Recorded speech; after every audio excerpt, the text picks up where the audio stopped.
বগুড়ায় আমাদের বেসরকারি পলিটেকনিক কলেজের হস্টেলটা কলেজ থেকে প্রায় ১.৫ কিলোমিটার দক্ষিণে তেঁতুলতলা এলাকায় অবস্থিত। ৭০-এর দশকে তৈরি একটি ৫ তলা বিল্ডিংকে হোস্টেল হিসেবে ভাড়া নিয়ে ছাত্রদের থাকার ব্যবস্থা করে দিয়েছে কলেজ কর্তৃপক্ষ। তেঁতুলতলা জায়গাটা মূল শহরে নয়, শহরের গ্যাঞ্জাম ছাড়িয়ে একটু নিরিবিলি জায়গায়। সেই হোস্টেলের ৪র্থ তলায় থাকতাম আমি। কম্পিউটার বিভাগের ৩ পর্বের ছাত্র ছিলাম। আমার রুমে আরও ২জন রুমমেট ছিল। একজন হল মিজানুর রহমান, সে ছিল আমার ক্লাসমেট। অন্যজন ৭ম পর্বের ছাত্র ইমন ভাই। আমাদের ৩ জনের মধ্যে বেশ ভাব ছিল। ২ বছরের বড় হলেও ইমন ভাই আমাদের সঙ্গে বন্ধুর মতোই মিশতেন। হোস্টেলে ৭ম পর্বের ছাত্র একমাত্র তিনিই ছিলেন। বাকি সবাই ১ম, ৩ এবং ৫ম পর্বের। তাই সঙ্গত কারণেই তিনি সবার সাথে বড় ভাইসুলভ দূরত্ব রেখেই চলতেন। কারও রুমে বেশি যেতেন না, অকারণে বেশি কথাও বলতেন না। তবে হোস্টেলের প্রায় সবাই একবার না একবার রুমে আসতই তাঁর সঙ্গে দেখা করার জন্য। ইমন ভাই বেশিরভাগ সময় রুমেই থাকতেন।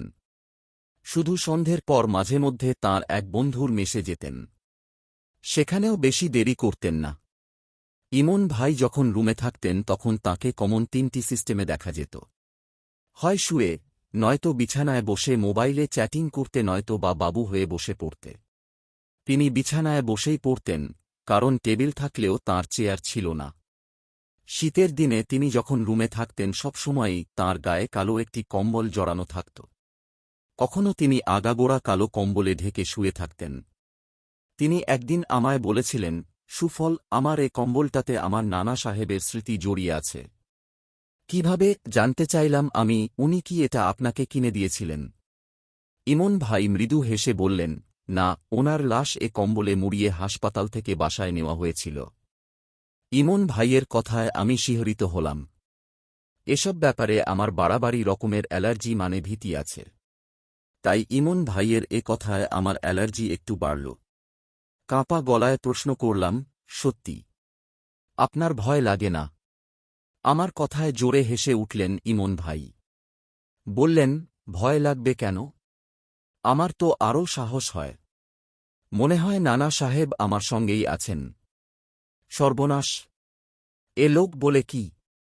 তিনি সাহস পান, আর আমি তো মনে হয় ওটার ভয়ে রাতে ঘুমোতেই পারব না। কথাটা ভাবলাম, কিন্তু ইমন ভাইকে সেথা বললাম না।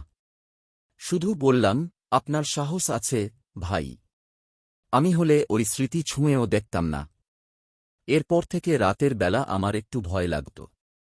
পারতপক্ষে ওই কম্বলের দিকে তাকাতাম না। এমনকি ইমন ভাই যখন ওটা গায়ে জড়িয়ে থাকতেন তখন তাঁর কাছ থেকেও যথাসম্ভব দূরত্ব রেখে চলতাম। একসময় এ ভয়টা কেটে যায়। মূল ভয়টা এর কয়েকদিন পর পাই। ওই ঘটনা আমি কখনোই ভুলতে পারব না। যতবারই ওই ভয়ঙ্কর দৃশ্যগুলো মনে পড়ে ততবারই গা শিউরে ওঠে। ঘটনাটির জন্য অবশ্য ইমন ভাই বা তাঁর কম্বল কোনোটিই দায়ী নয়। যদিও ইমন ভাইয়ের রূপ ধরেই এসেছিল সেই প্রেতটা, আর ওটার হাত থেকে ইমন ভাইয়ের নানা সাহেবের স্মৃতি বিজড়িত কম্বলই আমায় বাঁচিয়েছিল। সেই ঘটনাই বলছি। সেদিন ছিল শনিবার। মিজানুর রহমান বাড়ি চলে গিয়েছিল। রুমে ছিলাম আমি আর ইমন ভাই। বিকেলেই আমি একটি নতুন সিম কিনে নিয়ে এসে রুমে ঢুকে দেখি ইমন ভাই কাপড় পাল্টাচ্ছেন। কোথায় যাচ্ছেন জিজ্ঞাসা করায় বললেন, আরেফিনের মেসে, তুমি রুমে থেকো, আমি সন্ধ্যের পরই ফিরব। নতুন সিম কেনার কথা বললাম ওকে। উনি বললেন, তাই নাকি? তাহলে এসে নতুন নাম্বারটা নেওয়া যাবে। এই বলে দরজার দিকে এগোলেন ইমন ভাই। ওকে, আসছি। তিনি চলে গেলেন। আমি নতুন সিমটা মোবাইলে ভরলাম। নতুন সিম, তাই কিছুক্ষণ ঘাঁটাঘাঁটি করলাম। তারপর সাঁঝের আঁধার ঘনাতেই পড়তে বসলাম। পড়ছিলাম। পড়তে পড়তে কানে এল এশার আয়ানের ধ্বনি। খেয়াল হল ইমন ভাই এখনও ফেরেননি। কখনোই এত দেরি করেন না ইমন ভাই। মাগরিবের পরপরই রুমে চলে আসেন। চিন্তায় পড়ে গেলাম। একটু পর রান্নাঘর থেকে আমাদের রাতের খাবার নিয়ে এলাম। আমরা সব সময় একসঙ্গে খাই, তাই খাবারের বাটি দুটো প্লেট দিয়ে ঢেকে রেখে দিলাম। এর মধ্যে কয়েকজন ইমন ভাইয়ের খোঁজে এসে ঘুরে গেছে। ভাবলাম ফোন করব। নতুন সিমে বোনাসের টাকা আছে। রাত 10টায় ইমন ভাইয়ের নম্বরে ডায়াল করলাম। দেখলাম বন্ধ। বুঝলাম অন্য সিম লাগিয়েছেন। তাঁর অনেকগুলো সিম। সবগুলোর নম্বর আমি জানি না। যেগুলো জানি সেগুলো আমার পুরনো সিমে সেভ করা ছিল। পুরনো সিম ওঠাব, তখনই দরজায় নক করল কেউ। উঠে গিয়ে দরজা খুলে দেখি ইমন ভাই। চিন্তামুক্ত হলাম বটে, তবে ইমন ভাই ঘরে ঢোকার পর থেকেই এক ধরনের অস্বস্তি আমায় ঘিরে ধরল। কেমন যেন দেখাচ্ছে ইমন ভাইকে। মুখ গম্ভীর। সোজা গিয়ে বিছানায় বসলেন। কোনো কথা বললেন না। ভাবলাম কোনো কারণে হয়তো মন খারাপ। তাই কোনো প্রশ্ন করলাম না। দরজা লাগিয়ে নিজের চেয়ারে গিয়ে বসে আর চোখে তাঁকে দেখতে লাগলাম। একইভাবে পা ঝুলিয়ে বসে আছেন। নট নড়নচড়ন। সরাসরি তাকাইনি বলে বুঝতে পারলাম না তাঁর দৃষ্টি কোনো দিকে। এভাবে প্রায় আধ ঘণ্টা পার হয়ে গেল। ইমন ভাই সেই একভাবে বসে আছেন। আমি আর চুপ থাকতে পারলাম না। ঝট করে তাকিয়েই জিজ্ঞেস করতে যাব কি হয়েছে, তা আর করা হল না। কারণ তাকিয়েই দেখি ইমন ভাই আমার দিকেই তাকিয়ে আছেন। কিন্তু আমার বিশ্বাসই হচ্ছিল না যে ওই বরফ শীতল অশুভ দৃষ্টি ইমন ভাইয়ের হতে পারে। আর চাহনি দেখে মনে হল সেখানে রাজ্যের হিংস্রতা ভর করেছে। কিন্তু এই চাহনি আর শীতল দৃষ্টি বেশিক্ষণ থাকল না। আমি তাকানোর পরপরই তিনি তাঁর চেহারার ভাবভঙ্গি পাল্টে ফেললেন। হাসলেন। হাসলেন বললে ভুল হবে, তিনি যেন ভয়ঙ্করভাবে ভেঙচি কাটলেন। না, তা হবে কেন? এটা আমার মনের ভুলও হতে পারে। হয়তো এমন কিছু ঘটেছে যা তাঁকে শোকে পাথর করে দিয়েছে। হয়তো আমার দিকে তাকিয়ে তিনি কোনো দুশ্চিন্তা করছিলেন। ভাবলাম বটে। কিন্তু অস্বস্তি কমল না। আর অস্বস্তি নয়, বুঝলাম আসলে ভয় পাচ্ছি। কি ভাবছ, সুফল? হঠাৎ ইমন ভাইয়ের কথায় চমকে উঠলাম। এবং আরেকবার ধাক্কা খেলাম। এ কেমন কণ্ঠস্বর ইমন ভাইয়ের! যেন মানুষ নয়, কোনো রোবট কথা বলছে। নির্লিপ্ত শীতল কণ্ঠ, সেই শীতল দৃষ্টির মতো। না, আসলে আপনাকে কেমন যেন দেখাচ্ছে। কোনোরকমে বললাম আমি, খারাপ কিছু হয়নি তো? কিছু হয়নি। আবার সেই শীতল কণ্ঠ, তুমি ঘুমোবে কখন? এই তো আরেকটু পরেই। কথাটা বললেও গলায় তেমন জোর পাচ্ছি না। ভাত খাবেন না, ইমন ভাই? ভাতের কথা শুনে যেন চমকে উঠলেন ইমন ভাই। আমি তো মাত্র খেয়ে এলাম। এখন আর পারব না, ভাই। তুমিই বরং খেয়ে নাও। ভাবলাম আরেফিন ভাইয়ের মেস থেকে হয়তো খেয়ে এসেছেন, তাই আর কথা বাড়ালাম না। ভাত নিয়ে খেতে বসলাম। কিন্তু বেশি খেতে পারলাম না। অল্প কিছু খেয়ে হাত ধুয়ে ফেললাম। ততক্ষণে ইমন ভাই বিছানায় শুয়ে পড়েছেন। আমাকে বললেন, যখন শোবে তখন আলো নিভিয়ে শোবে। কিছুক্ষণ পর বাতি নিভিয়ে আমিও শুয়ে পড়লাম। ও হ্যাঁ, আরেকটি কথা। ইমন ভাইয়ের হাতে একবারের জন্য মোবাইলটা দেখিনি। শুয়ে শুয়ে অনেক কিছু ভাবলাম। ঘুম আসছিল না কিছুতেই। শুধু নানারকম দুশ্চিন্তা হচ্ছিল। সবই অবশ্য ইমন ভাইকে ঘিরেই। একসময় কখন যেন ঘুমিয়েও পড়লাম। হঠাৎ ঘুম ভেঙে গেল। কটা বাজে দেখার জন্য মোবাইলটা হাতে নিলাম। দেখি 3:30 বাজে। সাধারণত এরকম সময়ে আমার ঘুম ভাঙে না। ভাবছিলাম, কেন ঘুমটা ভাঙল?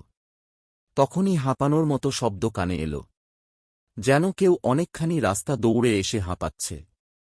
একটু ভালো করে খেয়াল করতেই বুঝলাম শব্দটা ইমন ভাইয়ের বেডের দিক থেকেই আসছে। ইমন ভাইয়ের কথা মনে হতেই রাতের ভয়টা এসে ভর করল। আর হাঁপানোর শব্দ ভয়টা আরও বাড়িয়ে দিল। ঘর অন্ধকার, কিছু দেখা যাচ্ছিল না। মোবাইলের টর্চ জ্বাললাম। টর্চের আলো ইমন ভাইয়ের বিছানায় ফেলামাত্র আমার অন্তরাত্মা খাঁচাছাড়া হবার জোগাড় হল। এ আমি কি দেখছি? হায় আল্লাহ! ওটা কোনো মানুষের রূপ হতে পারে না। ওরকম ভাটার আগুনের মতো লাল চোখ, ভ্যাম্পায়ারের মতো তীক্ষ্ণ সদন্ত আর সাপের মতো লিকলিকে সরু জিহ্বা একমাত্র কোনো শয়তানের হতে পারে। সেই চেহারা আমার দিকে তাকিয়ে আছে। কি বীভৎস দৃশ্য! আমি গলা ছেড়ে চিৎকার দিলাম। আওয়াজ বেরোল না গলা দিয়ে, শুধু গোমানির মতো শব্দ হল। বিছানা থেকে নামল ওটা। গা থেকে বিচ্ছিরি মাংস পচা গন্ধ ছড়াচ্ছে। কালো রোমশ শরীর নিয়ে আমার দিকে এগিয়ে আসছে ওটা।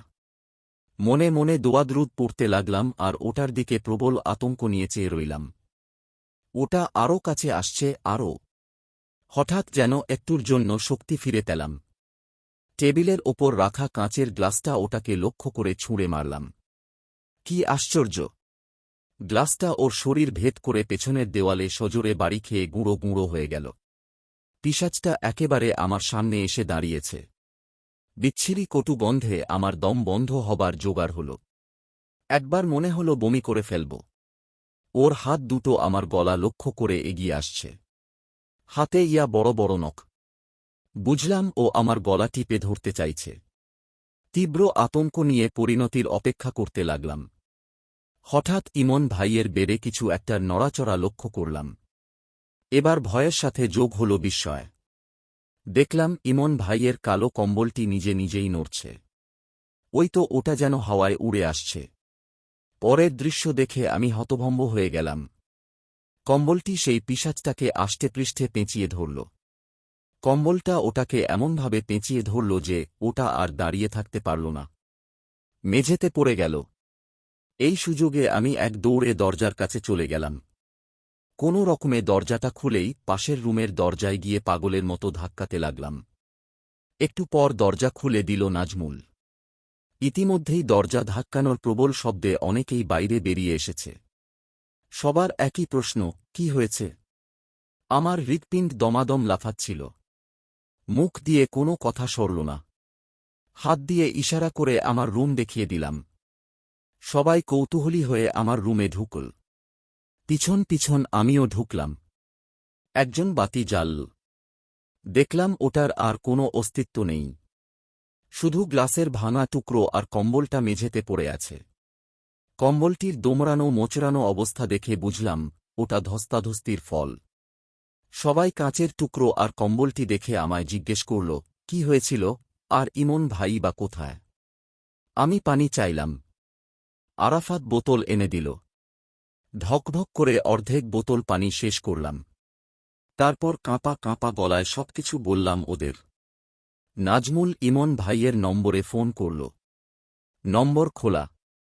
ইমন ভাই জানালেন তিনি আরেফিন সাহেবের মেসে আছেন। নাজমুল সংক্ষেপে তখন তাকে গোটা ব্যাপারটা জানাল। ভোর হবার সাথে সাথেই ইমন ভাই চলে এলেন। তিনি বললেন রাতে তাস খেলবার জন্য ওখানে থেকে যান তিনি। আমার নম্বরে ফোন করেছিলেন, বন্ধ ছিল। ইয়াল্লাহ, আমার তো নতুন সিম খোলা ছিল। ইমন ভাই তো ওটার নাম্বার এখনও জানেন না। ইস, পুরনো সিমটা খোলা থাকলে এরকম আতঙ্কের মধ্যে পড়তে হতো না। মনে মনে আফসোস করলাম। আমার কথা কজন বিশ্বাস করল কে জানে। শুনলাম কেউ বলল সারার ভীমর্তি ধরেছে, কেউ বা বলল ভণ্ডামির জায়গা পায় না। কেউ বিশ্বাস করুক বা না করুক, আমি তো জানি প্রাণটা যাচ্ছিলই, শুধু ইমন ভাইয়ের নানার কম্বলটার জন্যই বাঁচলাম। রুমে ঢুকে ইমন ভাই বললেন, প্রেতটা দেখতে আমার মতো ছিল। হ্যাঁ, বললাম আমি, হুবহু আপনার মতো। তবে আমার আগেই খটকা লেগেছিল। আরেকটু হলে আমায় মেরে হাড় মাংস আরাম করে চিবিয়ে খেয়ে যেত শালা। শুধু কম্বলটা। যদি স্বপ্নটা না দেখতাম তোমার কথা বিশ্বাসই করতাম না, আমায় থামিয়ে দিয়ে বললেন ইমন ভাই। বলতে লাগলেন, আমি দেখলাম নানা সাহেব এক ভয়ঙ্কর দর্শন লোকের সাথে যুদ্ধ করছেন। তারপরই নাজমুলের ফোনে ঘুম ভেঙে যায়। জীবিতকালেও আমার নানা খুব ধার্মিক মানুষ ছিলেন। কত মানুষের যে উপকার করেছেন তার ঠিক নেই। তোমার বিপদেও তাই তিনি না এগিয়ে এসে থাকতে পারেননি। আমি আর কথা খুঁজে পেলাম না। যে কম্বলে আমার অ্যালার্জি ছিল, ভয়ে তাকাইনি পর্যন্ত, সেই কম্বলই আমার প্রাণ বাঁচিয়েছে। তাও আবার ইমন ভাইয়ের নানা সাহেবের যোগসূত্রে। ইমন ভাইয়ের কথার জবাবে অস্ফুটভাবে শুধু বললাম, হ্যাঁ।